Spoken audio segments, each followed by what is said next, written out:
സകല ലോകത്തിന്റെയും രാജാവും എന്റെ കർത്താവുമായ നമ്മുടെ ദൈവം വാഴ്ത്തപ്പെട്ടു. ആ ധന്യവും നിസ്തുല്യമായ നാമത്തിൽ എല്ലാ ദൈവമക്കൾക്കും എൻ്റെ വന്ദനത്തെ അറിയിക്കുകയും ഈ ദൈവവചന പഠനത്തിലേക്ക് ഏവരെയും ക്രിസ്തുയേശുവിന്റെ നാമത്തിൽ സ്വാഗതം ആശംസിക്കുകയും ചെയ്യുന്നു. ശാന്തമായ അന്തരീക്ഷത്തിലിരുന്ന ദൈവവചനം പഠിപ്പാൻ ദൈവം നമുക്ക് നൽകുന്ന ശ്രേഷ്ഠകരമായ സന്ദർഭങ്ങളെ ഓർത്ത് കർത്താവിന് സകല മഹത്വവും പുകഴ്ചയും ഞാൻ അർപ്പിക്കും. നമ്മൾ ഉൽപ്പത്തി പുസ്തകം 28-ാം അധ്യായത്തിലാണ് ഇപ്പോൾ നമ്മുടെ പഠനം വന്നു നിൽക്കുന്നത്.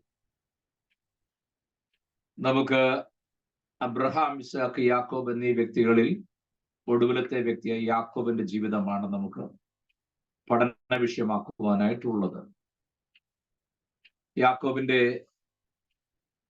പലായനമാണ് വാസ്തവത്തിൽ 28-ാം അധ്യായം നമ്മൾ കാണുന്നത്. ചരിത്രമൊക്കെ നമുക്ക് ഏറെക്കുറെ മനസ്സിൽ ഒരു ഗ്രാഹ്യമുള്ളത് കൊണ്ട് പറഞ്ഞു പോകാൻ കുറെ കൂടെ എളുപ്പമുണ്ട് എന്ന് ഞാൻ കരുതുന്നു.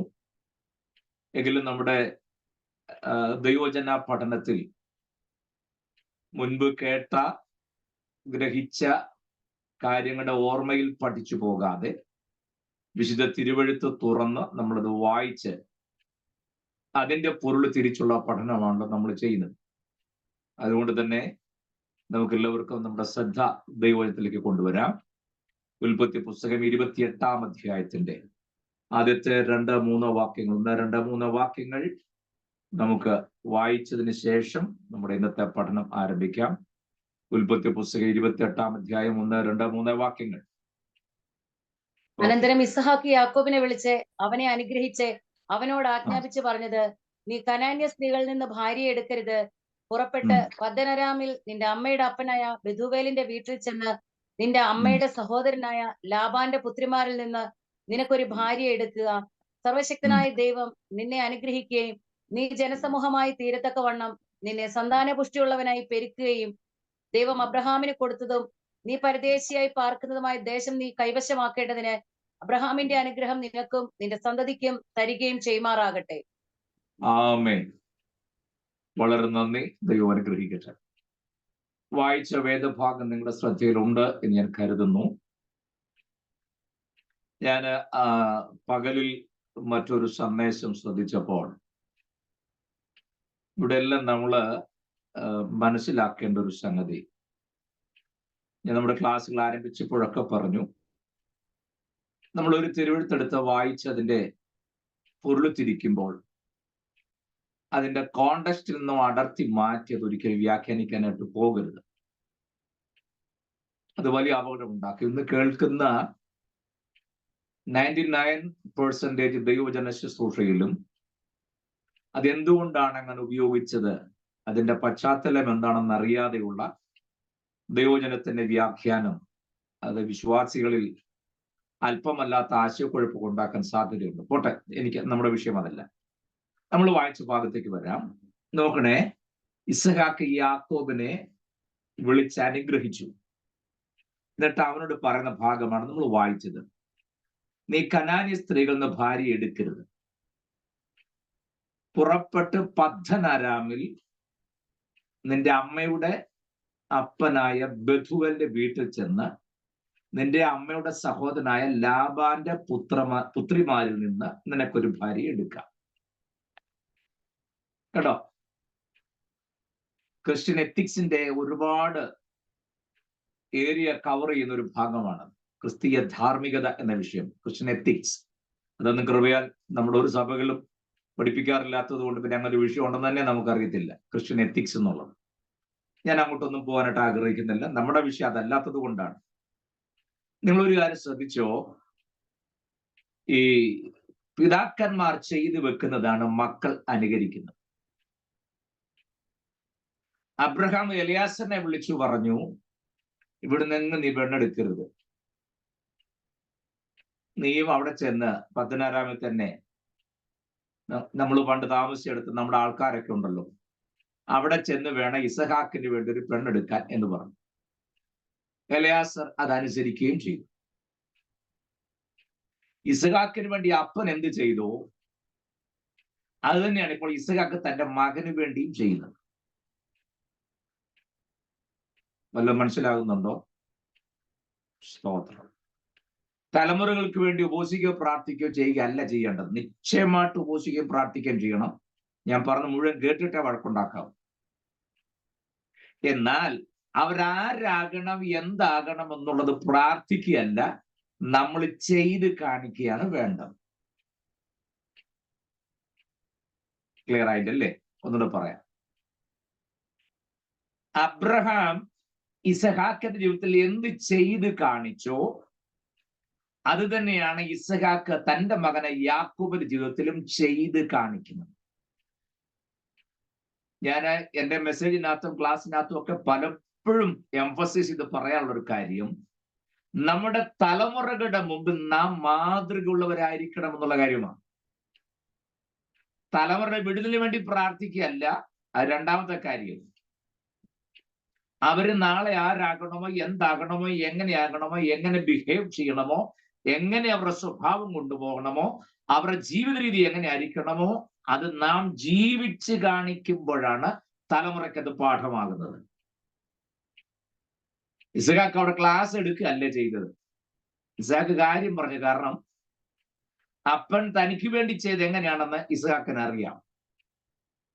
അതേ മെത്തേഡ് ഇപ്പോൾ തന്റെ തലമുറ വന്നപ്പോഴും ഇസഹാക്ക് അഡോപ്റ്റ് ചെയ്തു. കാര്യം മനസ്സിലാക്കുന്നുണ്ടോ?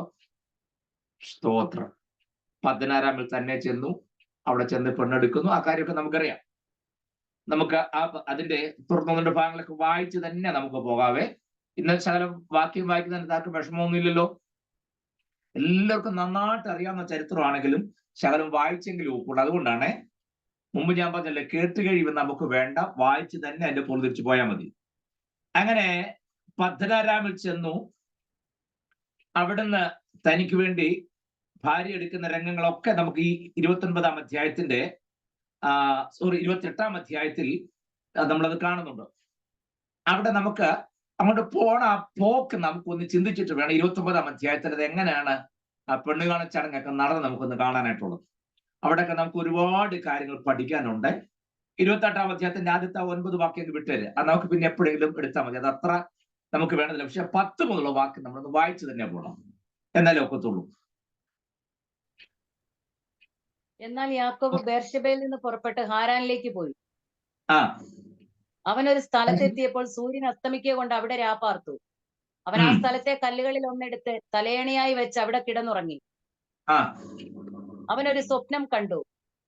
ഇതാ, ഭൂമിയിൽ വെച്ചിരിക്കുന്ന ഒരു കോവണി, അതിന്റെ തല സ്വർഗത്തോളം എത്തിയിരുന്നു. ദൈവത്തിന്റെ ദൂതന്മാർ അതിന്മേൽ കൂടി കയറുകയും ഇറങ്ങുകയുമായിരുന്നു. മതി, അടുത്ത വാക്യം പിന്നെ വായിക്കാമേ. ഞാൻ ഓരോന്ന് പറഞ്ഞു പോകാം, ജസ്റ്റ് അവിടെ നിന്ന് ടച്ച് ചെയ്ത് പോകാൻ വേണ്ടി മാത്രമാണ്. ഈ പറഞ്ഞതനുസരിച്ച് ഇപ്പം യാക്കോബ് പ്രയാണം ചെയ്ത് പോകുന്ന രംഗമാണ് നമ്മൾ വായിക്കുന്നത്. അവിടെ നമ്മൾ മനസ്സിലാക്കേണ്ട കാര്യം, എന്നാൽ യാക്കോബ് ബേർശേബയിൽ നിന്ന് പുറപ്പെട്ട് ഹാരാനിലേക്ക് പോയി. അത് അവിടെ ഒന്നും ഞാനൊന്നും പറയുന്നില്ല. അടുത്ത വാക്യമാണ് എനിക്ക് വേണ്ടത്. അവൻ ഒരു സ്ഥലത്തെത്തിയപ്പോൾ സൂര്യൻ അസ്തമിക്ക കൊണ്ട് അവിടെ രാപാർത്തു. അവൻ ആ സ്ഥലത്തെ കല്ലുകളിൽ ഒന്നെടുത്ത് തലയണയായി വെച്ചു അവിടെ കിടന്നുറങ്ങി. എന്റെ ഓർമ്മ ശരിയെങ്കിൽ മുമ്പ് ഒരിക്കൽ ഞാൻ ഈ ഭാഗം ഒന്ന് പറഞ്ഞിട്ടുണ്ടെന്നാണ് എന്റെ വിശ്വാസം. ഉണ്ടെങ്കിലും ഇല്ലെങ്കിൽ ക്ലാസ് ആയതുകൊണ്ട് അതിന്റെ പൊരുൾ തിരിക്കുക എന്നുള്ളതിന്റെ ഉത്തരവാദിത്തമായി ഞാൻ ഒരിക്കൽ കൂടെ പറഞ്ഞു പോകാം. ഇവിടെ ശ്രദ്ധിക്കേണ്ടത്, ഹാരാനിലേക്ക് പോവുകയാണ്.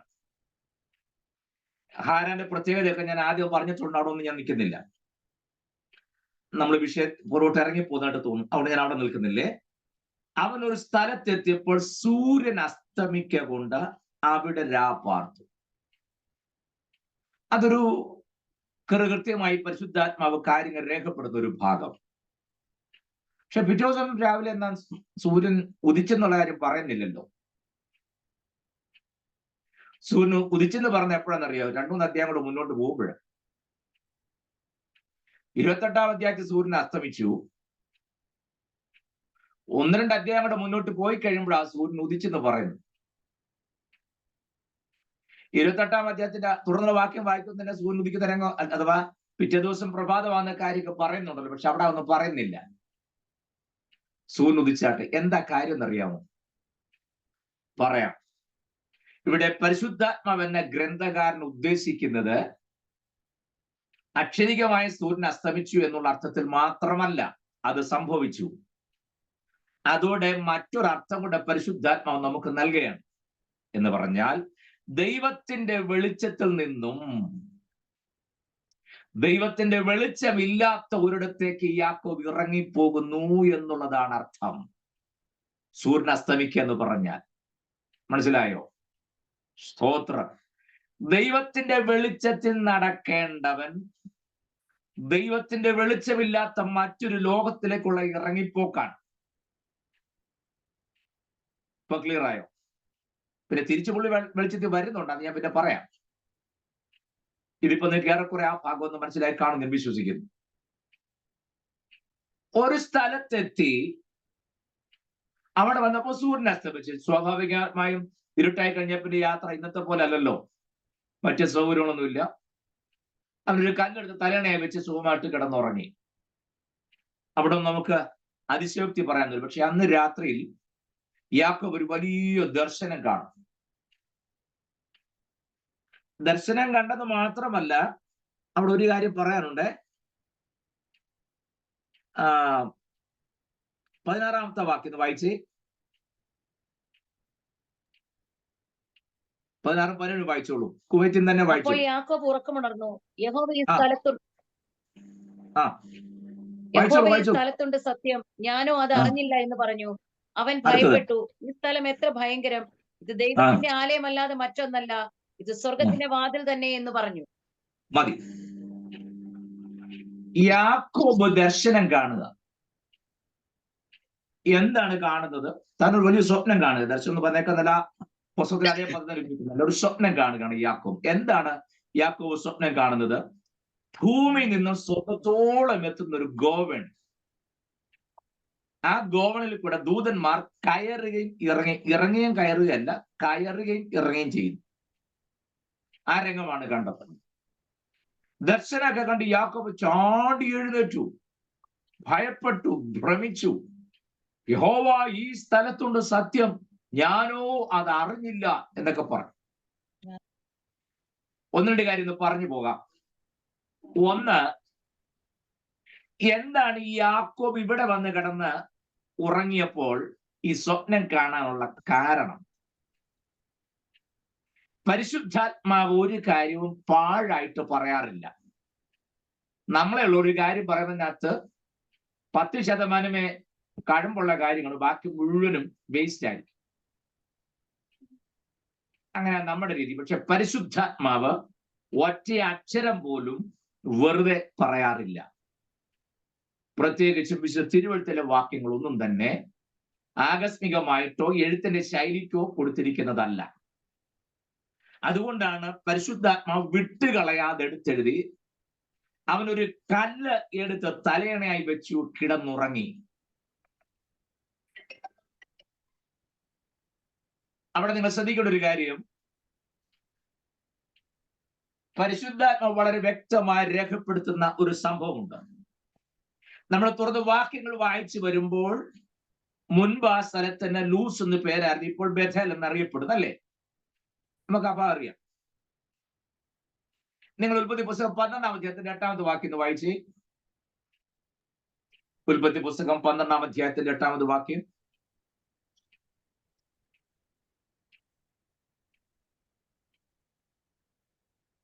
പന്ത്രണ്ടിന്റെ 8. ബഥേലിന് കിഴക്കുള്ള മലയ്ക്ക് പുറപ്പെട്ടു. ബഥേൽ പടിഞ്ഞാറും ഹായ് കിഴക്കുമായി കൂടാരമടിച്ചു. അവിടെ അവൻ യഹോവയ്ക്കൊരു യാഗപീഠം പണിതു, യഹോവയുടെ നാമത്തിൽ ആരാധിച്ചു. Praise God. Thank you. ശ്രദ്ധിക്കണേ, യാക്കോബ് ഇപ്പൊ ഇവിടെ വന്ന് കിടന്നുറങ്ങി, ഒരു കല്ല് തലയണയായിട്ട് വെച്ച് കിടന്ന് സുഖമായിട്ട് ഉറങ്ങുക. ആ ഉറക്കത്തിൽ സ്വപ്നം കാണുന്ന അഥവാ ദർശനം കാണുന്നു ഭൂമിയിൽ നിന്ന് സ്വർഗത്തോളം എത്തുന്ന ഒരു ഗോവണി. ദൂതന്മാർ കയറുകയും ഇറങ്ങുകയും ചെയ്യുന്ന രംഗം.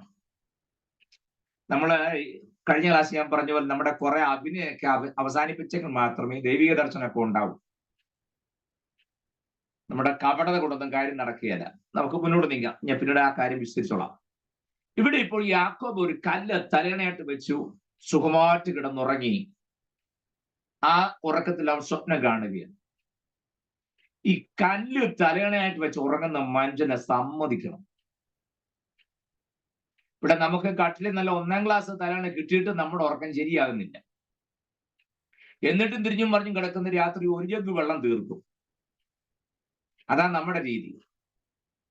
ഈ കല്ലൊക്കെ തലയണയായി വെച്ച് ഉറങ്ങുക എന്ന് പറഞ്ഞാൽ ഒരു അസാമാന്യ സ്കില്ല് തന്നെ വേണം, അല്ലേ?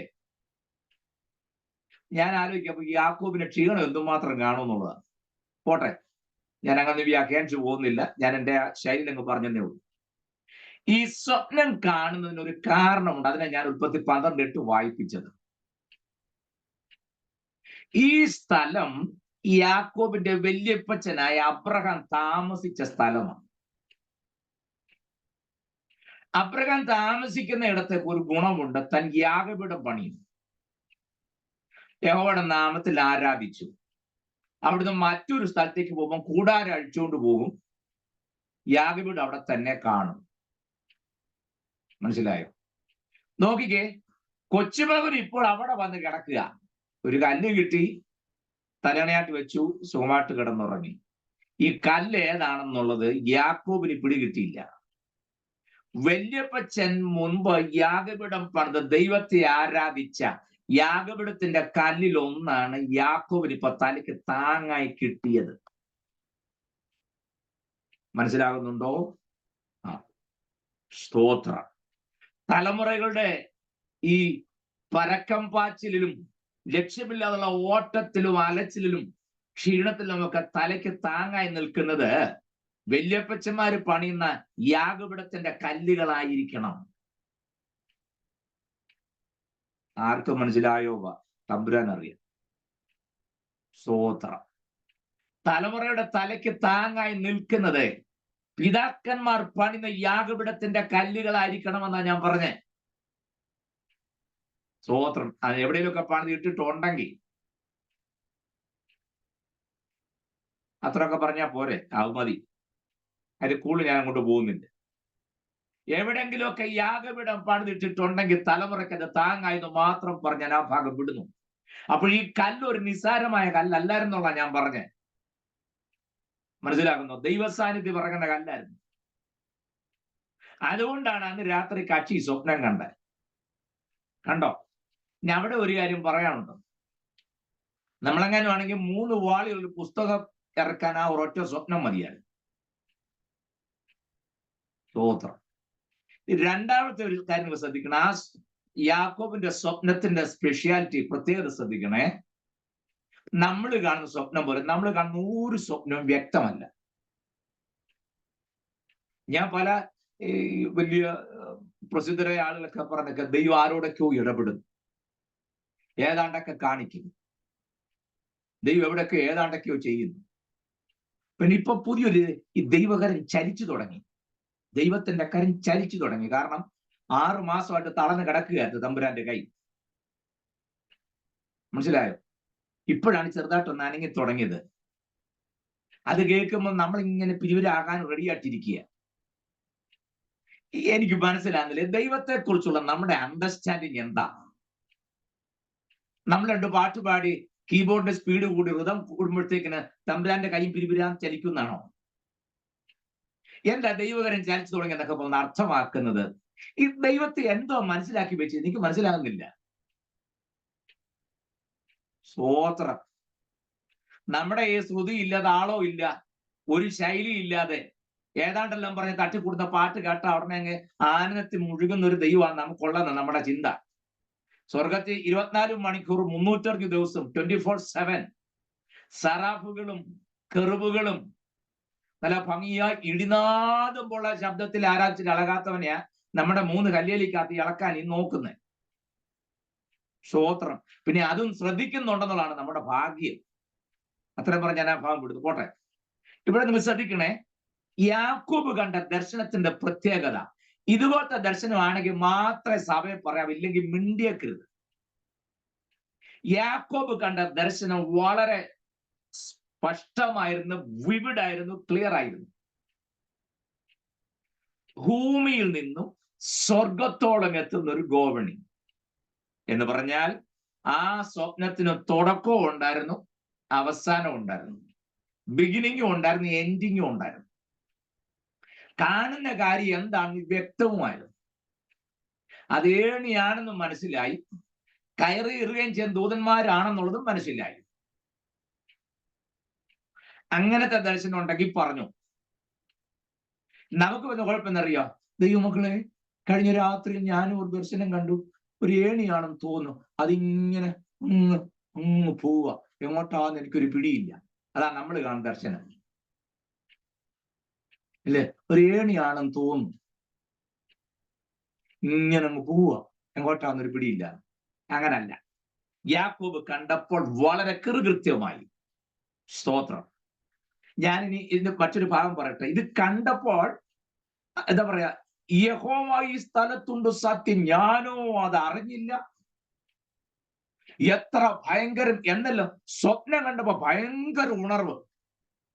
ഓ, നിങ്ങൾ ശ്രദ്ധിച്ചു നോക്കി. യാക്കോബ് അങ്ങോട്ട് ചാടി എഴുന്നേറ്റു. ഇത് യഹോവയുടെ ആലയമല്ലാതെ മറ്റൊന്നല്ല. എന്തെല്ലാം പറയാമോ അതെല്ലാം പറഞ്ഞ പുള്ളി പെട്ടെന്ന് അങ്ങ് ആത്മാവില്ലായി. നമ്മുടെയൊക്കെ തനി സ്വഭാവം ഇവിടെ കാണുന്നത്. നേരം വെളുത്തപ്പോൾ ആത്മീയ ഏത് വഴിക്ക് പോകുന്നൊരു പിടിയില്ല. നോക്കണം എങ്ങനെ കാണിച്ചു വെച്ചത്. തലേദിവസം പുള്ളി പറഞ്ഞ എന്താ? 14 മുതൽ വായിച്ചേ. ദൈവം പറഞ്ഞ കാര്യമൊക്കെ പുള്ളി വിവരിക്കുന്ന ഒന്ന് വായിച്ചേ. 28-14 മുതൽ. നിന്റെ സന്തതി ഭൂമിയിലെ പൊടി പോലെയാകും. നീ പടിഞ്ഞാറോട്ടും കിഴക്കോട്ടും വടക്കോട്ടും തെക്കോട്ടും പരക്കും. നീ മുഖാന്തരവും നിന്റെ സന്തതി മുഖാന്തരവും ഭൂമിയിലെ സകല വംശങ്ങളും അനുഗ്രഹിക്കപ്പെടും. ഇതാ ഞാൻ നിന്നോട് കൂടെയുണ്ട്. നീ പോകുന്നിടത്തൊക്കെ നിന്നെ കാത്ത് ഈ രാജ്യത്തേക്ക് നിന്നെ മടക്കി വരുത്തും. ഞാൻ നിന്നെ കൈവിടാതെ നിന്നോട് അരുളി ചെയ്തത് നിവർത്തിക്കും. അപ്പോൾ യാക്കോബ് ഉറക്കമുണർന്നു. യഹോവ ഈ സ്ഥലത്ത് ബുദ്ധിമുട്ടില്ലെങ്കിൽ 13-ാമത്തെ വാക്യം ഒന്നുകൂടെ വായിക്കാമോ? ഏതായാലും കുവൈറ്റിന്ന് വായിക്കല്ലേ. 13-ാമത്തെ വാക്യം ഒന്നുകൂടെ വായിച്ചേ. അതിന്മീതെ യഹോവ നിന്ന് അരുളി ചെയ്തത്, ഞാൻ നിന്റെ പിതാവായ അബ്രഹാമിന്റെ ദൈവവും ഇസഹാക്കിന്റെ ദൈവവുമായ യഹോവയാകുന്നു. നീ കിടക്കുന്ന ഭൂമിയെ ഞാൻ നിനക്കും നിന്റെ സന്തതിക്കും തരും. എന്നാ വാഗ്ദത്തം ആലോചിച്ച് നോക്കിയേ. അടുത്തത്, നിന്റെ സന്തതി ഭൂമിയിലെ പൊടി പോലെയാകും. നീ പടിഞ്ഞാറോട്ട് കിഴക്കോട്ടും വടക്കോട്ടും തെക്കോട്ടും പരക്കും. നീ മുഖാന്തരവും നിന്റെ സന്തതി മുഖാന്തരവും ഭൂമിയിലെ സകല വംശങ്ങളും അനുഗ്രഹിക്കപ്പെടും. ഇതാ ഞാൻ നിന്നോട് കൂടെയുണ്ട്. നീ പോകുന്നിടത്തൊക്കെയും നിന്നെ കാത്ത് ഈ രാജ്യത്തേക്ക് നിന്നെ മടക്കി വരുത്തും. ഞാൻ നിന്നെ കൈവിടാതെ നിന്നോട് അരുളി ചെയ്തത് നിവർത്തിക്കും. അപ്പോൾ യാക്കോബ് ഉറക്കമുണർന്നു. യഹോവ ഈ സ്ഥലത്തുണ്ട് സത്യം, ഞാനോ അത് അറിഞ്ഞില്ല എന്ന് പറഞ്ഞു. അവൻ ഭയപ്പെട്ടു. ഈ സ്ഥലം എത്ര ഭയങ്കരം! ഇത് ദൈവത്തിന്റെ ആലയം അല്ലാതെ മറ്റൊന്നല്ല, ഇത് സ്വർഗത്തിന്റെ വാതിൽ തന്നെ എന്ന് പറഞ്ഞു. കണ്ടോ, ഇത് സ്വർഗത്തിന്റെ വാതിലാണ്. എത്ര ഭയങ്കരം! യഹോവയുടെ ആലയമല്ലാതെ മറ്റൊന്നല്ല. തന്നെയാണോ ദൈവം കൊടുക്കുന്ന വാഗ്ദത്തം? എത്ര ശ്രേഷ്ഠമാ! വല്യപ്പച്ചോണ്ട് പറഞ്ഞ അതേ വാഗ്ദത്തം കൊച്ചുമകനോട് ആവർത്തിക്കുകയല്ലേ, അല്ലേ? ചെറിയ കാര്യമല്ലാണോ? ഇത്രയെല്ലാം പറഞ്ഞ കക്ഷി അടുത്തായിട്ട് എന്തോ ചെയ്തെന്ന 18-ാമത്തെ വാക്യം. യാക്കോബ് അധികാലത്ത് എഴുന്നേറ്റ് തലേണയായി വെച്ചിരുന്ന കല്ലെടുത്ത് തൂണായി നിർത്തി. അതിന്മേൽ എണ്ണ ഒഴിച്ചു. അവൻ ആ സ്ഥലത്തിന് ബഥേൽ എന്ന് പേർ വിളിച്ചു. ആദ്യം ആ പട്ടണത്തിന് ലൂസ് എന്ന് പേരായിരുന്നു. മതി, ശ്രദ്ധിക്കണേ, ബാക്കി വായിക്കണം, ഞാൻ പറഞ്ഞത് മതി. രാത്രിയിൽ അദ്ദേഹം സ്വപ്നം കണ്ടു, ചാടി എടുത്തിട്ട് യഹോവയുടെ ആലയമല്ലാതെ മറ്റൊന്നല്ല, യഹോവ ഈ സ്ഥലത്തുള്ള സത്യം ഞാനത് അറിഞ്ഞില്ല, ഭയപ്പെട്ടു, ഭ്രമിച്ചു, ഇത് സ്വർഗത്തിന്റെ വാതിലാകുന്നു. കാരണം തന്നോട് പറഞ്ഞ വാഗ്ദത്തമൊക്കെ ചെറുതാണോ? പുള്ളി ഈ ദർശനം കണ്ടിട്ട് അധികാലത്ത് എഴുന്നേറ്റ് പുള്ളി ഒരു പണി ചെയ്തെന്നറിയാമോ?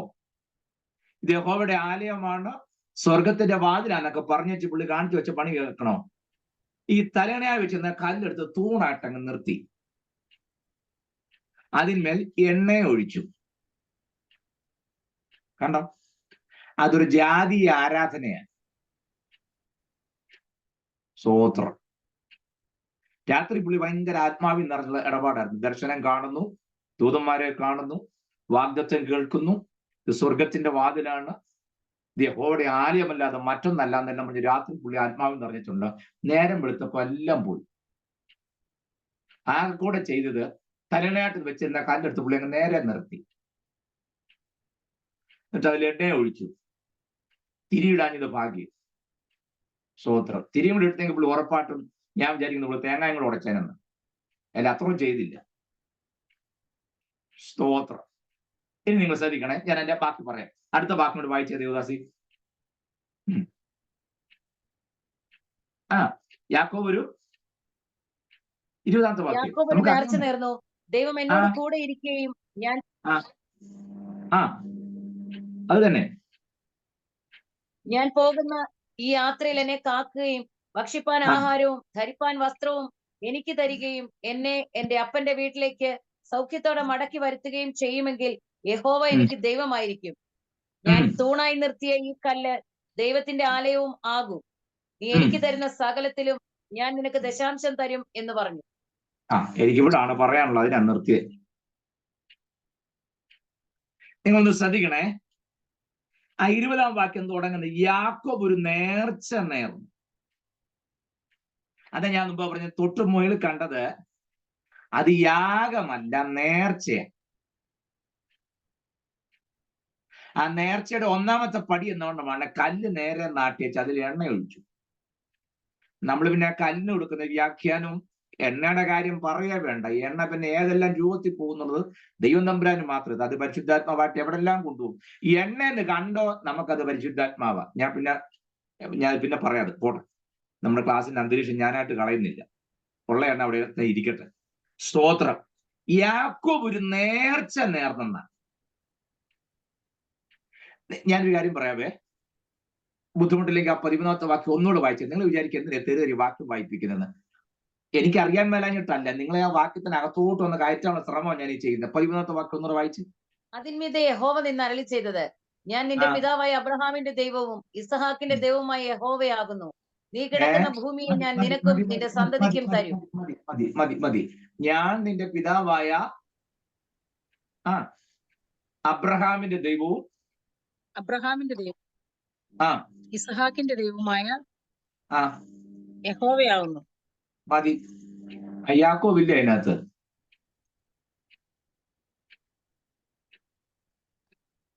ഞാൻ നിന്റെ പിതാവായ അബ്രഹാമിന്റെ ദൈവം, ഇസ്ഹാക്കിന്റെ ദൈവം, യാക്കോബിന്റെ ദൈവം എന്നും കൂടെ പറയണ്ടേ?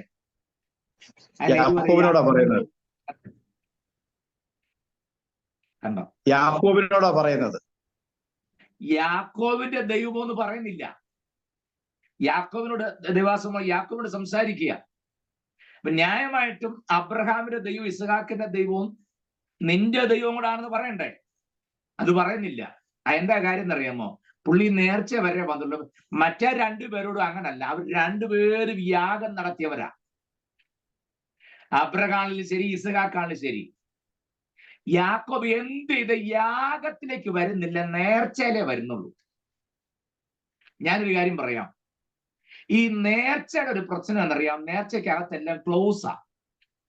അതാണ് പുള്ളി ലാസ്റ്റ് പറഞ്ഞത്, നീ എന്നോട് കൂടെ ഇരിക്കുകയും എനിക്കെല്ലാം തരികയും എനിക്ക് ഭക്ഷിപ്പാൻ ആഹാരവും ധരിപ്പാൻ വസ്ത്രവും തന്ന് എന്നെ വീട്ടിലേക്ക് മടക്കി വരുത്തുകയും ചെയ്യുമെങ്കിൽ നീ എനിക്ക് ദൈവമായിരിക്കും. അല്ലെങ്കിൽ അല്ലെങ്കിൽ ദൈവമല്ല. മനസ്സിലായോ? നേർച്ചയ്ക്കകത്ത് ഈ ക്ലോസാ ഉള്ളത്. എന്നാൽ യാഗത്തിനകത്ത് അങ്ങനെ ഒരു ക്ലോസ് ഇല്ല. മനസ്സിലാകുന്നുണ്ടോ? സ്തോത്രം. യാഗം എന്താണെന്ന്, യാഗം നടത്തിയാൽ വരുന്ന ബുദ്ധിമുട്ട് എന്താണെന്ന് യാക്കോബ് നന്നായിട്ട് അറിയാം. യാഗത്തെക്കുറിച്ച് അറിയാത്തവനല്ല യാക്കോബ്. കണ്ട് വല്യപ്പച്ചൻ ഒരു യാഗം നടത്തി അവന്റെ അപ്പനെ തന്നെ വഴിപാട് കഴിക്കാൻ ദൈവം പറഞ്ഞാണ് യാക്കോബിന് അറിയാം. നിങ്ങൾക്ക് മനസ്സിലായില്ലേ ഞാൻ പറഞ്ഞത്?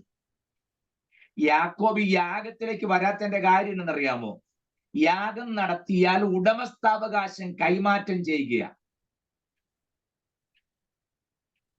നമ്മളെല്ലാം പാടും, മുറ്റും ഞാൻ തരുന്നീതാ ഭൂനിക്ഷേപം മുഴുവൻ, ദേഹം ദേഹി സമസ്തം എന്നേക്കും നിന്റേതു ഞാൻ. വല്ല നിർവാഹം ഉണ്ടെങ്കിൽ ആ പാട്ട് പാടരുത്. അതിന്റെ 4 നമ്മൾ ചെയ്തേച്ചാണോ ഈ പാടുന്നത്? മുറ്റും ഞാൻ തരുന്നിതാ ഭൂനിക്ഷേപം മുഴുവൻ. ബാങ്കിലെ പാസ്ബുക്ക് എവിടെ ആയിരിക്കുന്നത് ഇന്നും ഒരു കുഞ്ഞുങ്ങൾക്ക് അറിയത്തില്ല. സ്വോത്രം. മൊബൈലിന്റെ പാസ്വേഡ് ഭാര്യയ്ക്ക് പറഞ്ഞു കൊടുത്തിട്ടില്ല.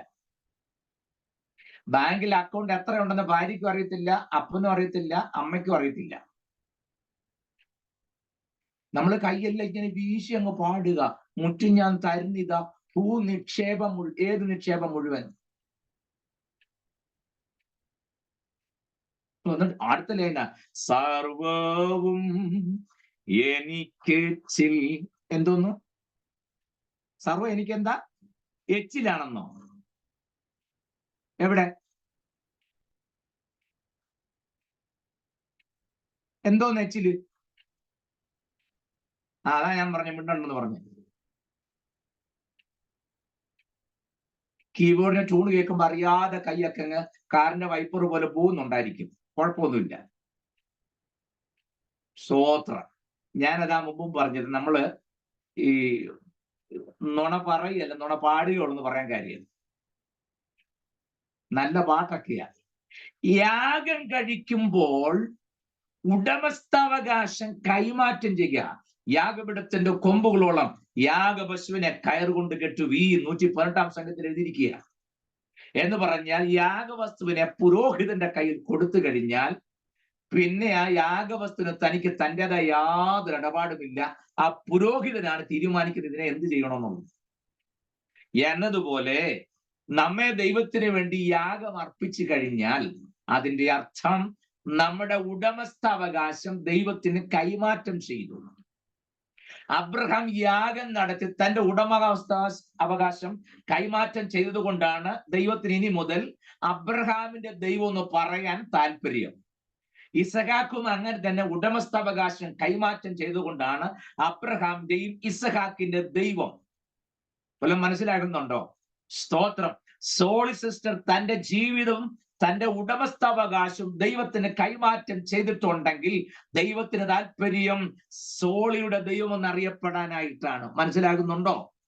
സ്തോത്രം. ശ്യാം ബ്രദർ കർത്താവിന്റെ ദാസൻ തന്റെ ജീവിതം ദൈവത്തിന് കൈമാറ്റം ചെയ്തിട്ടുണ്ടെങ്കിൽ, ഉടമസ്ഥാവകാശം ചെയ്തിട്ടുണ്ടെങ്കിൽ അബ്രഹാമിന്റെ ഇസ്ഹാക്കിന്റെയും ശ്യാമിന്റെയും ദൈവം എന്ന് പറയാൻ ദൈവത്തിന് താല്പര്യമുണ്ട്. യാക്കോബ് ഇന്ന് വരെ അങ്ങനത്തെ ഒരു പണി ചെയ്യാത്തടത്തോളം കാലം എങ്ങനെ യാക്കോബിന്റെ ദൈവം എന്ന് പറയും?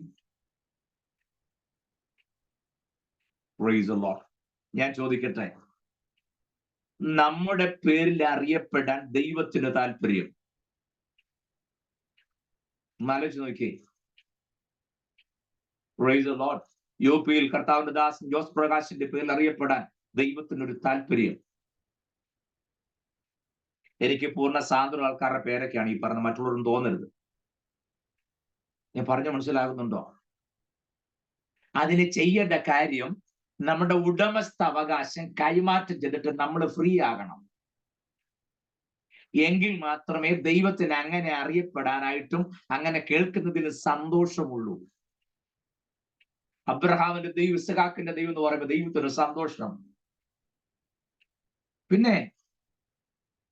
അപ്പൊ പിന്നെ തിരുവല്ലയിലൊക്കെ റോസിൻ സിസ്റ്റർ എന്നൊക്കെ പേരിൽ അറിയപ്പെടണമെന്നോ ദൈവത്തിന് ആഗ്രഹമില്ലേ? ഉണ്ട്. പക്ഷെ ഒരു കണ്ടീഷൻ, ഉടമസ്ഥാവകാശം കൈമാറ്റം ചെയ്യണം. സ്തോത്രം.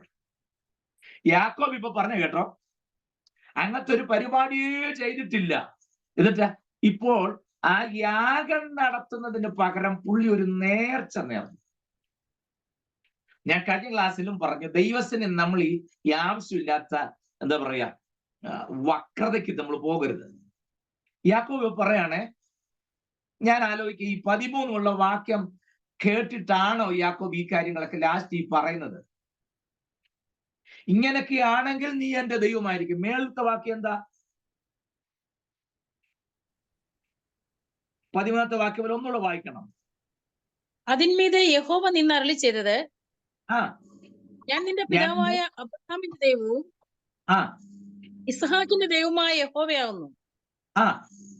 നീ കിടക്കുന്ന ഭൂമിയെ ഞാൻ നിനക്കും നിന്റെ സന്തതിക്കും തരും. നിന്റെ സന്തതി ഭൂമിയിലെ പൊടി പോലെയാകും. പടിഞ്ഞാറോട്ടും കിഴക്കോട്ടും വടക്കോട്ടും തെക്കോട്ടും പരക്കും. നീ മുഖാന്തരവും നിന്റെ സന്തതി മുഖാന്തരവും ഭൂമിയിലെ സകല വംശങ്ങളും അനുഗ്രഹിക്കപ്പെടും. ഇതാ ഞാൻ നിന്നോട് കൂടെ ഉണ്ട്. നീ പോകുന്നിടത്തൊക്കെയും നിന്നെ കാത്തി രാജ്യത്തേക്ക് നിന്നെ മടക്കി വരുത്തും. ഞാൻ നിന്നെ കൈവിടാതെ നിന്നോട് അറിയിച്ച് നിവർത്തിക്കും.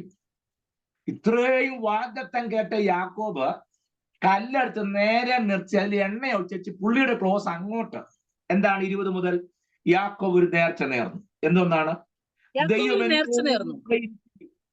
മേളി പറഞ്ഞ പിന്നെ എന്തോന്നാ? നേർച്ചയ്ക്ക് ചെയ്യുന്നവൻ ഇത് തന്നെ പറയുള്ളൂ. കൂടെ ഇരിക്കുകയും വായിച്ചോളൂ. ഞാൻ പോകുന്ന ഈ യാത്രയിൽ എന്നെ കാക്കുകയും, ഞാൻ ഓരോന്ന് പറഞ്ഞു അപ്പോഴും നിങ്ങൾക്ക് മനസ്സിലാവും. ശ്രദ്ധിച്ചേ. ഒന്ന്, ദൈവം എന്നോട് കൂടെ ഇരിക്കണം. അത് ഓൾറെഡി ആ 13-14 വാക്യത്തിൽ കൃത്യമായി പറഞ്ഞു, ഞാൻ നിന്നോട് കൂടെ നീ പോകുന്നോർത്ത് എല്ലാ കാര്യം സാധിച്ച് ദേശത്തേക്ക് മടക്കി വരുത്തുന്നു. ആ യാക്കോബ് ഇപ്പൊ പറയാണ് ദൈവം എന്നോട് കൂടെ ഇരിക്കുകയും, അടുത്തത് ഞാൻ പോകുന്ന ഈ യാത്രയിൽ എന്നെ കാക്കണം. നിങ്ങൾ ആ ഭാഗം മുഴുവൻ നോക്കണം. മുഴുവൻ പുള്ളി വെൽ പ്ലാൻഡാ. പുള്ളി കാര്യങ്ങളെല്ലാം റെഡിയാക്കി കൃത്യമാക്കി വെച്ചിട്ടുണ്ടല്ലോ. ആ പ്രോജക്റ്റിനകത്തേക്ക് ദൈവത്തെ കൊണ്ടുവരിക. പിന്നെ ഞാനൊരു വഴിക്ക് പോവാ, നീ എന്റെ കൂടെ വരണം. നമ്മുടെ കാര്യം തന്നെ ഈ പറഞ്ഞു. ഞാൻ ആ വഴിക്ക് പോണോ? ദൈവത്തിനത് ഹിതമാണോ? അത് അങ്ങയുടെ വഴിയാണോ? ഇതൊന്നുമല്ല. ഞാൻ പോണ ഈ വഴി നീ എന്നോടുകൂടി ഇരിക്കണോ? എങ്ങനെയുണ്ട്? നമ്മുടെ യാത്രയപ്പിനൊക്കെ തകർക്കുന്ന വാക്യം ഇതൊക്കെ. യാത്രയപ്പിന് പറ്റിയ സാധനമല്ലേ? സ്തോത്രം. കണ്ടോ? ഞാൻ പോകുന്ന ഈ വഴി നീ എന്നോട് ഇരിക്കണം. വഴി ആരുടെയാ? എന്റെ. ഞാൻ പോകുന്ന ഈ യാത്രയിൽ നീ എന്നെ കൂടെ ഇരുന്നാൽ മാത്രം പോരാ, എന്നെ കാക്കണം. പിന്നെ അടുത്തത്, ഭക്ഷിപ്പാൻ ആഹാരം തരണം. തമ്പുരാൻ പറഞ്ഞു വിട്ടതുപോലെ ഇപ്പൊ ഇവന്റെ സംസാരം കേട്ട് കഴിഞ്ഞാൽ തമ്പുരാന്റെ ഏതോ വലിയൊരു പദ്ധതി നിറവേറ്റാൻ ദൈവം പറഞ്ഞു വിടുകയാണെന്ന് തോന്നിപ്പോവും യാക്കോബിന്റെ സംസാരം കേട്ട് കഴിഞ്ഞാൽ.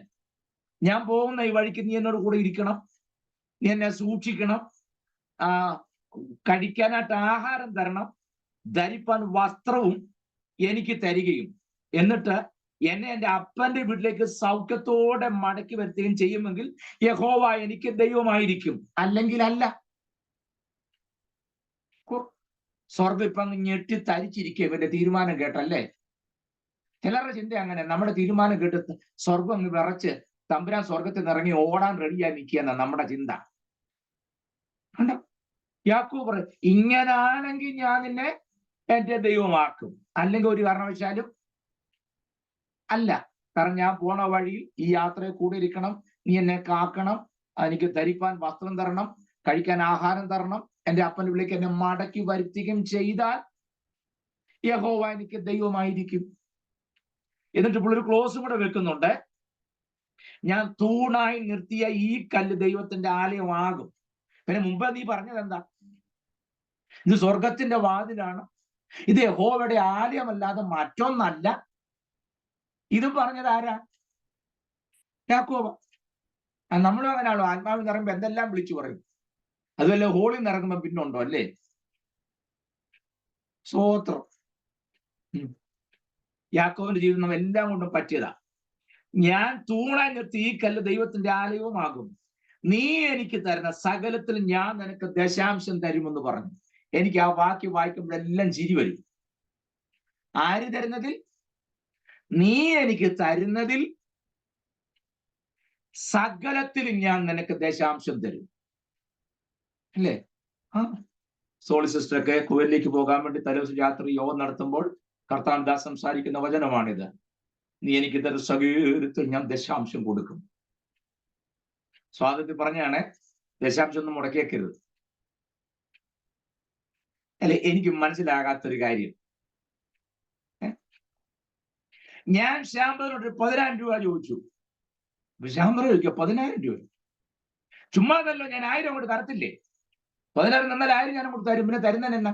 അയ്യോ ശരിയാണല്ലോ, ഉടനെ ശാമ്പർ തീരുമാനിക്കേ, എനിക്ക് 1000 കിട്ടുമെങ്കിൽ 10,000 കൊടുത്താൽ എന്നെ. നല്ല കണക്കല്ലേ? ഈ 10,000 ആര് തരണം? ശാമ്പർ തരണം. 10,000 ശാമ്പർ തരുമ്പോ ഞാൻ 1000 അങ്ങോട്ട് തരും. അയ്യോ ദൈവത്തിന് ഭയങ്കര സന്തോഷം. സാമാന്യ ബോധമുള്ള ആരെങ്കിലും ഇതൊക്കെ കേട്ട് സന്തോഷിക്കുവോ? നീ എനിക്ക് തരുന്ന സകലത്തിലും ഞാൻ ദശാംശം തരുമെന്ന്. ആര് തരുന്നത്? വെള്ളം തരണമെങ്കിൽ നീ തരണം, ആ തരുന്നതിന്റെ ദശാംശം ഞാനത് തന്നേക്കാവുന്നു. അപ്പൊ മുഴുവൻ ആരുടെയാ? പറ, മുഴുവനും ആരുടെയാ? എന്നാ നീ തന്നാലേ എൻ്റെ ഉള്ളൂ അന്നങ്ങനെ പറഞ്ഞാ പോരെ. മുമ്പത്തെ ചാട്ടം കണ്ടപ്പം വിചാരിച്ച് 10 തലമുറയ്ക്കുള്ള റെഡിയാക്കി വെച്ചിട്ടാ ഈ കാര്യങ്ങളെല്ലാം പറഞ്ഞെന്ന് ഇല്ലേ? നീ എനിക്ക് തരുന്ന സകലത്തിൽ ഞാൻ ദശാംശം തരും. ഇതിനെ പോലെ ട്രിക്കി മാൻ വേറെ ഇല്ല കേട്ടോ. അപ്പോഴേ ഞാനൊരു കാര്യം പറയാം, ഈ ദശാംശം എല്ലാം കൊടുത്ത് അധികം സന്തോഷിക്കൊന്നും വേണ്ട. എനിക്കിത് കൊടുക്കാതിരിക്കരുത്. ഞാൻ ഷാജിപ്പാസ് പറഞ്ഞു ദശാംശം മുടക്കിന്ന് പറഞ്ഞ നാളെ പ്രശ്നമൊന്നും ഉണ്ടാക്കരുത്. ഞാൻ പറഞ്ഞത് ദശാംശം കൊടുത്തിട്ടും ദൈവം എന്നെ അനുഗ്രഹിക്കുന്നില്ലെന്നൊന്നും ചോദിക്കാൻ യാതൊരു റൈറ്റും ഇല്ല. കാരണം മുഴുവൻ തന്നത് ആരാ? ഒന്നാമത് പുതിയ നിയമത്തിനകത്ത് ദശാംശം എന്നുള്ള പരിപാടി ഇല്ല. പിന്നെ എന്നതാ ഉള്ളതെന്ന് പറഞ്ഞാൽ നിങ്ങൾ ഉരുണ്ട് വിളിച്ച് ആകും തല കറങ്ങുകയും ചെയ്യും. ഞാൻ മിണ്ടുന്നില്ല. പുതിയ നിയമത്തിന്റെ പ്രമാണം അനുസരിച്ച് ഓഹരിയാണുള്ളത്, ദശാംശം ഇല്ല. അറിയാമോ? ഓഹരി. വചനം പഠിപ്പിക്കുന്നവന് സകലത്തിൽ ഓഹരി കൊടുക്കണമെന്നാണ്. ഇനി ഞാൻ നമ്മളെ ഷാജിപ്പാസ് കൊള്ളാല്ലേ, ക്ലാസ്സിനകത്തൂടെ പുള്ളി അത് നമ്പർ ഇട്ടല്ലോ നിങ്ങൾ ചിന്തിക്കണ്ട. എനിക്ക് തരുന്ന കാര്യമല്ല ഞാൻ പറഞ്ഞു, ഞാൻ വാക്കി പറഞ്ഞതേ ഉള്ളൂ. കണ്ടോ? വചനം പഠിപ്പിക്കുന്നവന് സകലത്തിലും ഓഹരി കൊടുക്കുന്നത് എഫേസ് ലേഖനത്തിൽ, ഗലാത്യ ലേഖനം 6-ാം അധ്യായം വായിക്കുന്നത് കാണാൻ പറ്റും. അപ്പോൾ ഓഹരിയ എന്ന് പറഞ്ഞാൽ എന്താ? വീട്ടിലുള്ള ആളുടെ അംഗസംഖ്യ കൊത്തവണ്ണമല്ലേ വീട്ടിൽ ഓഹരി വീതിക്കുന്നത്. അങ്ങനെ വേണം വീതിക്കാൻ. അപ്പൊ ഞാനും എൻ്റെ വൈഫും എനിക്ക് മോളും ഉണ്ട്. ഞങ്ങൾ 3 പേരാ. മൊത്തം 3 പേരല്ല, ഞങ്ങൾ 4 പേരുണ്ട്. ഞാന്, ഷേർലി, എൻ്റെ മോള്, തമ്പുരാൻ അല്ലെങ്കിൽ കർത്താവ്.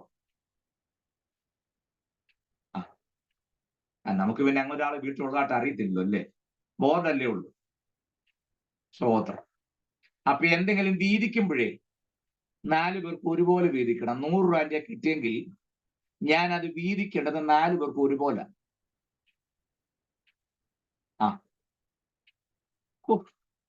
ഇതാണ് ശിഷ്യന്മാരും പറഞ്ഞത് കഠിനോപദേശമാണ്. കർത്താവ് പറഞ്ഞു നിങ്ങളും പോക്കൂ, നിങ്ങളെ ആരും പിടിച്ചിട്ടില്ല, പോകാൻ മേലും ചോദിച്ചു. അന്നേരം പത്രോസ് പറഞ്ഞു എങ്ങനെ പോകാനാ, നിത്യജീവന്റെ മുഴുവൻ നിന്റെ അരിക്കലല്ലേ ഉള്ളൂ, ഞങ്ങൾ എങ്ങോട്ട് പോകാനാ ചോദിച്ചു എന്ന് പറഞ്ഞതുപോലെ പുതിയ നിയമത്തിൽ വാസ്തവത്തിൽ ദശാംശമല്ല ഓഹരിയാണ്. ദശാംശത്തിന്റെ എത്ര അറ്റ് വരും നിങ്ങൾ ആലോചിച്ചു. ഇനി ഓഹരി വിട്ട് ദശാംശം കൃത്യമായിട്ടും കൊടുത്താൽ മതി. ഞാൻ പറഞ്ഞു ഇനി അവസാനം ദശാംശവും ഇല്ല ഓഹരി ഇല്ല ഒന്നുമല്ലാത്ത രൂപത്തിൽ വരുത്താൻ വേണ്ടി ഞാൻ ശ്രമിക്കുന്നില്ല. അത് ഞാൻ ഈ പറഞ്ഞൊക്കെ ഉള്ളതാണെന്ന് നിങ്ങളുടെ മനസാക്ഷിയോടും ദൈവഭാഗ പ്രാർത്ഥന ദൈവാനം ചോദിച്ചിട്ടും ഒക്കെ ചെയ്യുക. അതിന്റെ കാരണം ഇതാണ്, നമ്മുടെ കയ്യിൽ എന്തെങ്കിലും ഉണ്ടെങ്കിൽ തമ്പുരാൻ തന്നെങ്കിലേ ഉള്ളൂ, തമ്പുരാൻ തന്നതേ നമുക്കുള്ളൂ. അതുകൊണ്ട് നമ്മൾ കൊടുക്കുമ്പോൾ നല്ല മനസ്സോടെ കൊടുക്കുകയും അങ്ങനെ കൊടുത്ത് അനുഗ്രഹം മേടിക്കുകയും ചെയ്താൽ അതിനൊക്കെ ശ്രേഷ്ഠത വേറൊന്നില്ല. പോട്ടെ, അത് പറയാനായിട്ടല്ല. ഞാൻ യാക്കോബ് കാണിച്ച നാടൻ ഭാഷയിൽ പറഞ്ഞാൽ നമ്മൾ പറയില്ല അവൻ വിളച്ചിൽ കാണിച്ചെന്ന് എന്ന് പറഞ്ഞാൽ അവന്റെ ആ രംഗം ഒന്ന് കാണിക്കാൻ വേണ്ടി ഞാൻ പറഞ്ഞെന്ന് മാത്രമേ ഉള്ളൂ. പറയാണ് നീ എനിക്ക് തരുന്ന സകലത്തിലും ഞാൻ നിനക്ക് ദശാംശം തരും. എന്തോ തീരുമാനമായിരുന്നറിയും. എന്നിട്ട് തുടർന്നുള്ള അധ്യായം നിങ്ങൾ പഠിച്ചു നോക്കണം. പുള്ളിക്കാരന്റെ തീരുമാനം എവിടെ കിടക്കുന്നു, പ്രവൃത്തി എവിടെ കിടക്കുന്നു. അതുകൊണ്ടാണ് യാക്കോബ് ജീവിതത്തിൽ കുഴഞ്ഞു പോയത്. ഞാൻ നിങ്ങളോടും പറയാം, ജീവിതത്തിൽ കുഴഞ്ഞു പോകുന്ന സാഹചര്യം വരുന്നുണ്ടെങ്കിൽ ഒന്ന് തിരിഞ്ഞു നോക്കിയിട്ട് നമ്മളെടുത്ത ദൈവത്തിനെടുത്ത തീരുമാന ഉടമ്പടിയും അത് എത്രത്തോളം നിവർത്തിക്കാൻ നമുക്ക് കഴിഞ്ഞു എന്നുള്ളത് സ്വയശോധനയ്ക്ക് വിധേയമാക്കുന്ന നന്നായിരിക്കും. അത്രയും പറഞ്ഞ് ഞാൻ ആ ഭാഗം വിടുക. കാരണം എനിക്ക് 29 അധ്യായം ഒന്ന് തുടങ്ങി വെച്ചിട്ട് വേണം ഇന്നത്തെ ക്ലാസ് അവസാനിപ്പിക്കാൻ. അതിനാ 29 അധ്യായത്തിലേക്ക് വന്നേ. പിന്നെ യാക്കോബ് പ്രയാണം ചെയ്തു കിഴക്കരുടെ ദേശത്തെത്തി. അതാ ഞാൻ മുമ്പേ പറഞ്ഞത്. എവിടെ എത്തിയെന്ന? കിഴക്കരുടെ ദേശത്ത്. ഞാൻ നിങ്ങളോട് പല പ്രാവശ്യം ഈ കിഴക്ക് എന്നുള്ള പദത്തിന്റെ അർത്ഥതലങ്ങൾ മുൻപ് പറഞ്ഞ് നിങ്ങളുടെ ഓർമ്മയിലുണ്ടെങ്കിൽ ചിന്തിക്കുന്നു. നമ്മൾ ബേത്ലഹേം ടു ഒലിവുമല എന്നുള്ള വിഷയം പഠിച്ചപ്പം അതിനകത്ത് ഞാൻ ഓർപ്പിച്ചിരുന്നല്ലോ, യോർദാന് കിഴക്ക്. ആ സ്ഥലത്തിന്റെ പേര് പറയാൻ ഇഷ്ടപ്പെടുന്നില്ല, യോർദാന് കിഴക്കെന്നേ പറയത്തുള്ളൂ. അതെന്തുകൊണ്ടാണെന്ന് ഞാൻ പറഞ്ഞതാ, ഞാൻ ഇപ്പോൾ അത് ആവർത്തിക്കുന്നില്ല. എന്ന് പറഞ്ഞ പോലെ യാക്കോബ് പ്രയാണം ചെയ്ത് കിഴക്കരുടെ ദേശത്തെത്തി. ഈ വേദോസ്തയിൽ കിഴക്കരുടെ ദേശം കിഴക്കെന്നൊക്കെ പറയുമ്പോൾ ദൈവസാന്നിധ്യം ഇല്ലാത്ത, ദൈവത്തിൽ നിന്ന് അകന്നു പോകുന്നതിന്റെ ചിത്രമാണ്. മറന്നു പോകരുതേ.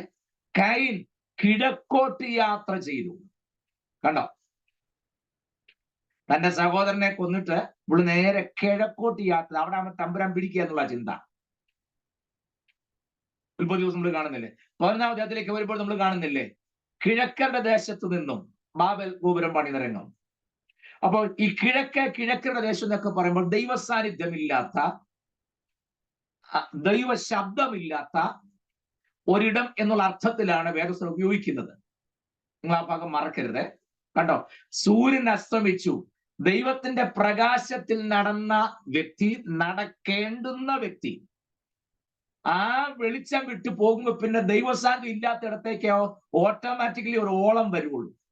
അതനുസരിച്ച് ഓട്ടം നടക്കുള്ളൂ, അല്ലേ?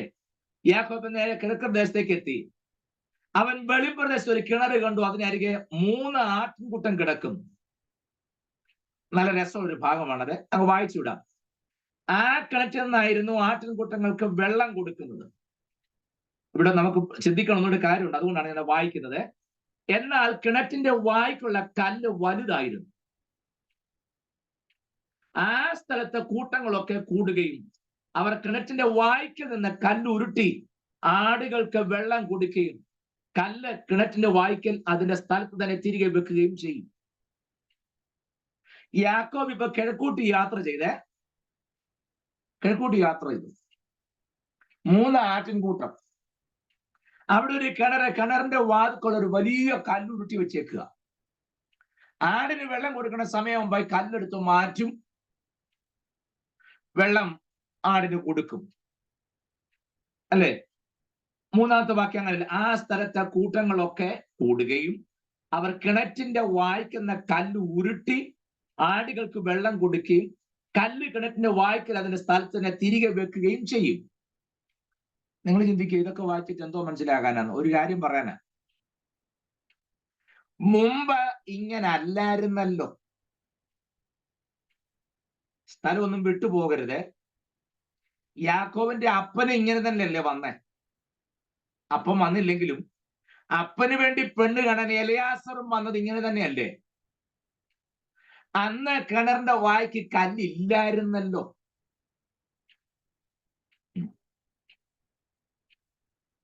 മനസ്സിലാവുന്നുണ്ടോ? തലമുറ കഴിയും തോറും,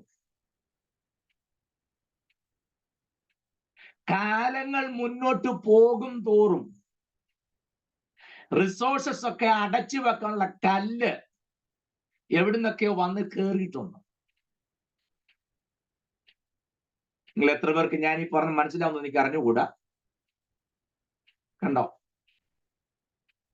തലമുറ കഴിഞ്ഞ് പുരോഗമിച്ച് മുന്നോട്ട് വരും തോറും തുറന്നു വെച്ചിരുന്ന കിണറിനെല്ലാം മൂടിക്കിപ്പോ കല്ല് വെക്കാൻ തുടങ്ങി. മുമ്പ് അങ്ങനെ അല്ലായിരുന്നു. എലയാസർ വന്നപ്പോൾ കുടിക്കാൻ വെള്ളം ചോദിച്ചപ്പോൾ റിബേക്ക പറഞ്ഞ വാക്ക് നിങ്ങൾ മറന്നു പോകരുത്. നിനക്ക് മാത്രമല്ല, നിന്റെ ഒട്ടകത്തിനും കൂടെ ഞാൻ കോരിത്തരാമെന്ന് പറഞ്ഞ് അവൾ പടവുകൾ ചാടി ഇറങ്ങുന്ന രംഗം എലയാസർ നോക്കി നിൽക്കുക. അങ്ങനെ ആയിരുന്നു പണ്ടത്തെ കിണർ. പടവുകൾ ചാടി ഇറങ്ങി പാത്രത്തിൽ വെള്ളം നിറച്ച് കയറി വരുന്ന റിബേക്കയുടെ രംഗമാണ് എലയാസർ കണ്ടതെങ്കിൽ, യാക്കോബ് വന്നപ്പോ കിണറിന്റെ വായിൽ അതവിടെ ഭയങ്കര ഒരു കല്ലുരുട്ടി വെച്ചേക്കുന്നു. വെള്ളം കുടിക്കേണ്ട സമയമാകുമ്പോൾ ഈ കല്ലുരുട്ടി മാറ്റി ആവശ്യക്കാർ മാത്രം വെള്ളം കോരിയിട്ട് വേറെ ആരും എടുക്കാതിരിക്കാൻ വേറെ ഒരു വലിയ കല്ലുരുട്ടിയൊക്കെ വെച്ചേക്കുക. എനിക്കിത് പല രീതി വ്യാഖ്യാനിക്കാനും പറഞ്ഞാലും കൊള്ളാമെന്നുണ്ടെങ്കിൽ ഞാൻ ഏറ്റത്തിൽ ആശ്രയിച്ച് അതെല്ലാം ഒതുക്കുക. കാരണം ഇത് നമ്മൾ മാത്രമല്ല, ഇത് കഴിയുമ്പോൾ വേറെ ചിലർ പലരും ഒക്കെ ഇത് കേൾക്കുന്നുള്ളത് കൊണ്ട് ഞാൻ അത്രയും തറപ്പാറ്റി അത് ചിന്തിക്കുന്നുള്ള പേടിയുള്ളതുകൊണ്ട് ഞാൻ അങ്ങ് വിടുക. കാരണം അതൊക്കെ പറയുകയാണെങ്കിൽ ഇങ്ങനൊന്നും അല്ല പറയണ്ടേ, അതൊക്കെ പറഞ്ഞു വരുമ്പോൾ അറിയാതെ എന്റെ ട്യൂൺ മാറിപ്പോകും. സ്തോത്രം. ഇത് വചന ശുശ്രൂഷയും വചനത്തിന്റെ പൊള്ളുതിരിക്കുന്ന രംഗമായതുകൊണ്ട് ദേഷ്യപ്പെട്ടും കലി കയറിയൊന്നും പറയാൻ പാടില്ല. പക്ഷെ മനസ്സിന് പ്രയാസവും വേദന തോന്നുമ്പോൾ അറിയാതെ അങ്ങ് പറഞ്ഞു പോകും. കണ്ടോ, കാലം പുരോഗമിച്ച് തലമുറകൾ മുന്നോട്ട് പോകും തോറും സിസ്റ്റം ഒക്കെ മാറാൻ തുടങ്ങി. തുറന്നു കിടന്ന കിണറിന്റെ എല്ലാം മൂടിക്കിപ്പോ കല്ലായി. സ്തോത്രം. ആരും കോരാൻ സമ്മതിക്കുകയില്ല.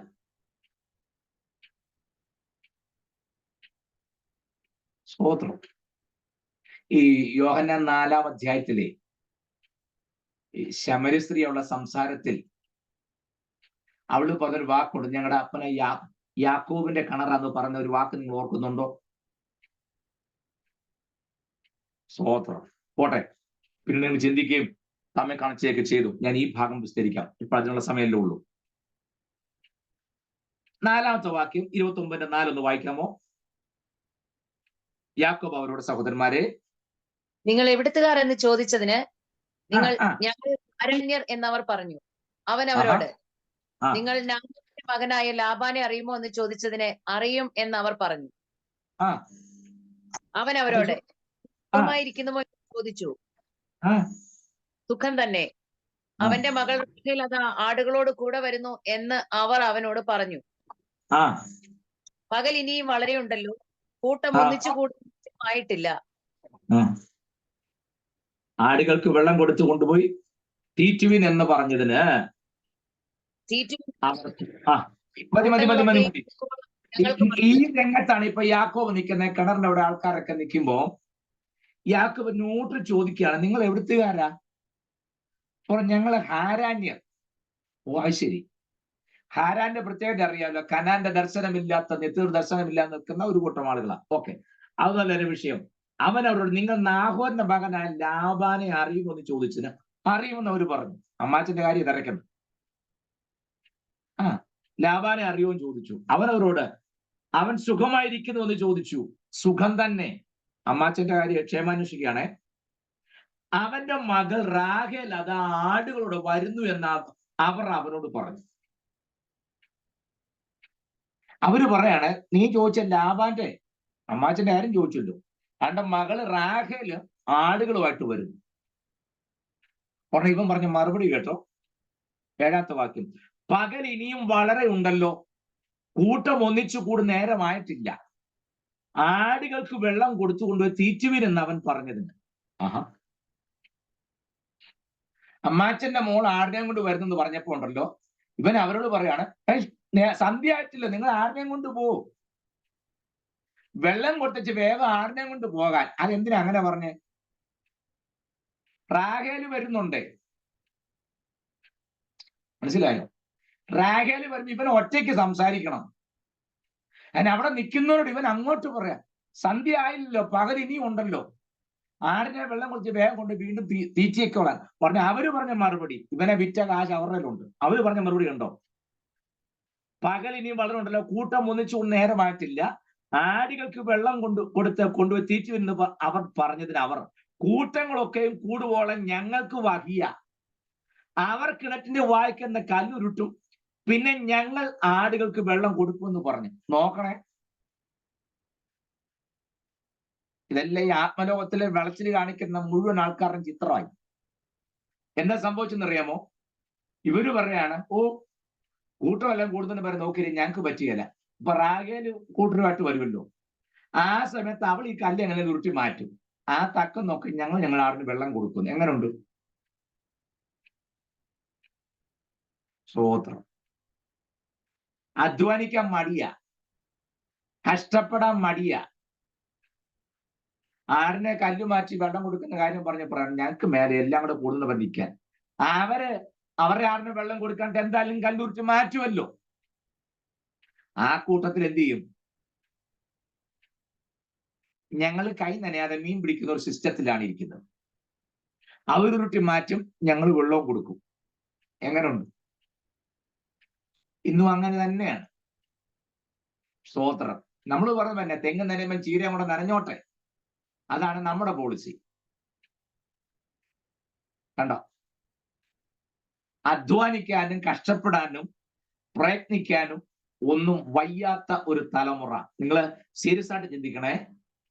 യാക്കോബിന് തൊട്ടുമുള്ള തലമുറ വന്നപ്പോൾ പടവിൽ ഇറങ്ങി വെള്ളം കോരുന്ന തലമുറയായിരുന്നുവെങ്കിൽ ഒരു തലമുറ കഴിഞ്ഞപ്പോൾ അധ്വാനശീലം വിട്ട് അധ്വാനിക്കാൻ മനസ്സില്ലാതെ മറ്റുള്ളവർ അധ്വാനിക്കുമ്പോൾ അതിന്റെ ഫലം കൊണ്ട് ജീവിക്കാൻ ശ്രമിക്കുന്ന ഒരു കൂട്ടം ആളുകൾ.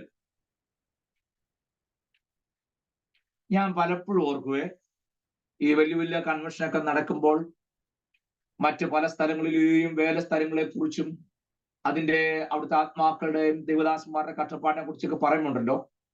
അങ്ങനത്തെ ആ സ്ഥലം ഇവർ കണ്ടിട്ട് പോലും ഇല്ല.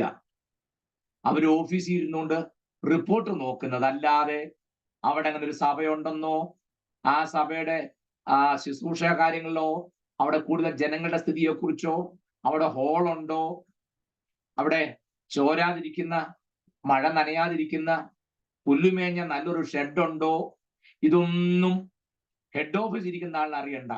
ഹെഡ് ഓഫീസ് ഇരിക്കുന്ന ആൾ അനൗൺസ് ചെയ്തത്, പ്രിയമുള്ളവരെ, നമുക്ക് പുതിയ AC ബിൽഡിംഗ് പണിയാൻ ഇത്ര കോടി രൂപ നമുക്ക് ആവശ്യമായി വന്നിരിക്കുന്നു.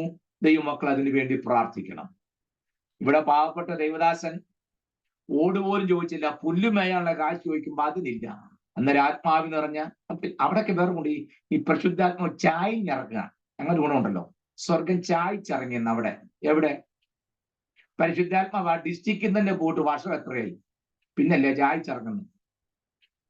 സ്തോത്രം. ചുമ്മാതെ പരിശുദ്ധാത്മാവിന്റെ പേര് കടന്ന് ഈ കളിയൊന്നും കളിക്കരുത്. ഈ യാക്കോബ് അതല്ലേ പറഞ്ഞത്, അപ്പൻ ചോദിച്ചിരുന്നു നിനക്ക് ഇത്ര വേഗം എവിടെ കിട്ടിയെന്ന് പറയാണ്, ദൈവം എന്റെ നേരെ വരുത്തുമാറാക്കി. അവിടെ ഇവൻ കയറി ദൈവത്തെ കൂട്ടുപിടിച്ച് എനിക്ക് സഹിക്കാൻ വയ്യാത്തത്. തമ്പുരാൻ മനസ്സാവാച അറിഞ്ഞ കാര്യമാണോ? ഇന്നലെ അവൻ പറഞ്ഞു ഒപ്പിച്ച കണ്ടോ, ദൈവം എന്റെ നേരെ വരുത്തുമാറാക്കിയെന്ന്. നമ്മൾ ഏത് കാര്യം ചോദിച്ചാൽ അങ്ങനെയൊക്കെ ആ ദൈവമൊക്കെ അങ്ങനെ തരുന്നു. ദൈവം നടത്തുന്നു, അത്രേ ഉള്ളൂ. ദൈവം നടത്തുന്നു പറഞ്ഞ നല്ല കാര്യം വേണമെന്ന് ഞാൻ സമയം പോകും, ഞാൻ അവസാനിപ്പിക്കട്ടെ. ഒരു കാര്യം പറഞ്ഞാൽ അവസാനിപ്പിക്കും. തലമുറ കഴിയും തോറും ആത്മമണ്ഡലത്തിന്റെ ചിത്രങ്ങൾ മാറി മാറി വരുന്നത് നിങ്ങൾ ഈ പുസ്തകം സൂക്ഷ്മമായി പഠിച്ചാൽ നമുക്ക് മനസ്സിലാകും. എല്ലാവരും അനുഭവിക്കേണ്ട കിണറുകളൊന്നും അടയ്ക്കാൻ ശ്രമിക്കരുത്.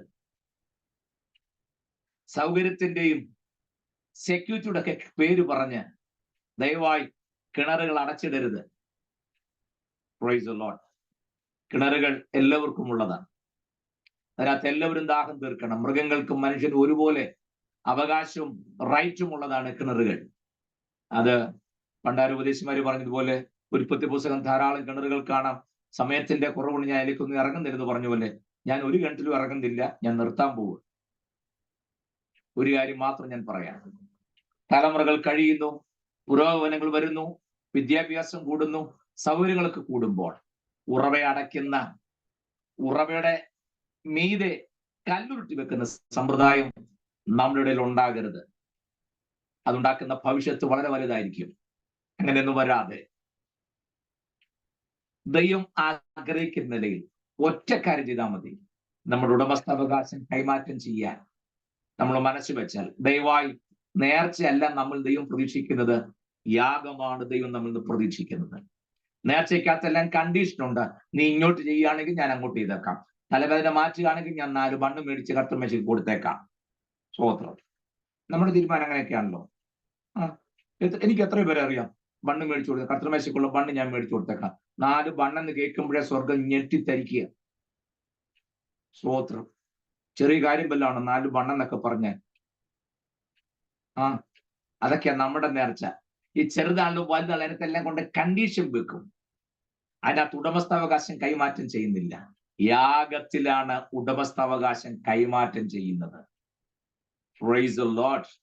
ആ ഉടമ്പടിയിൽ, ആ യാഗത്തിൽ മാത്രമാണ് ദൈവപ്രസാദമുള്ളതും അപ്പോൾ മാത്രമാണ് നമ്മുടെ പേരിൽ അറിയപ്പെടാൻ ദൈവം ആഗ്രഹിക്കുന്നത്. യാക്കോബ് യാഗം നടത്തുമോ? യാക്കോബിൻ പേരിൽ ദൈവം അറിയപ്പെടും എന്നുള്ളതൊക്കെ വരും ദിവസം നമുക്ക് ചിന്തിക്കാം. എന്ന് ഈ വചനങ്ങളാൽ ദൈവം നമ്മെ എല്ലാവരെയും സമൃദ്ധമായി അനുഗ്രഹിക്കുമാറാകട്ടെ. Thank you. God bless you all.